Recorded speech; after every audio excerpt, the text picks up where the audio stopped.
আসবে না। পাগলি, তোর মা এখন কেমন আছে? ওই আগের মতোই আছে, চলাফেরা করতে পারে না।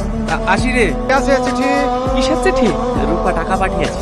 সত্যি তোর ভাগ্যটা কত ভালো, শুধুমাত্র ওই মেয়েটা ছিল বলেই তুই গার্জেনের কোনো অভাব বুঝতে পারিস।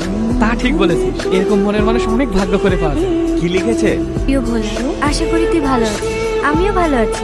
সবসময় তোর কথা ভাবতে ভাবতে আমার দিন কেটে, কতদিন তোকে দেখিনি। কবে আসবি তুই? তোর কথা খুব মনে পড়ে রে।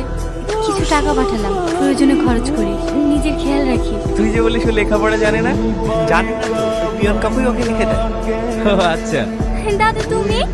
তোর বাড়িতে গিয়েছিলাম, তোর মা বললো তুই নাকি ছাগল চড়াতে এসেছিস, তাই এখানে আসলাম। এই নে, ভোলা থেকে চিঠি পাঠিয়েছে। হ্যাঁ, আমার বলে কি লিখেছে? হ্যাঁ, পড়ো পড়ো। প্রিয় তোমার রূপা, আশা করি তুই ভালো আছিস, আমিও ভালো আছি। আমারও তোকে দেখার জন্য মনটা ব্যাকুল হয়ে ওঠে, কিন্তু কি করব বল, আমিও তোকে অনেক মিস করি। আর হ্যাঁ, জন্য একটা খুশির খবর আছে, আমি একটা কোম্পানিতে চাকরি পেয়েছি। 4 তারিখে জয়েন, কিন্তু আমি 2 তারিখে বাড়ি তোর সঙ্গে দেখা করেই জয়েন করবো। দাদু, আমার বলে চাকরি পেয়ে গেছে, 2 তারিখে বাড়ি আসবে। ইয়ে, আমার বলে চাকরি পেয়ে গেছে, আমার বলে চাকরি। এই মায়া, এই নে মিষ্টি খা। এই পল্টু, তোরাও সবাই আয়। এই রূপা, কিসের মিষ্টি? আমার বলে চাকরি পেয়ে গেছে রে, তোমরাও এসো।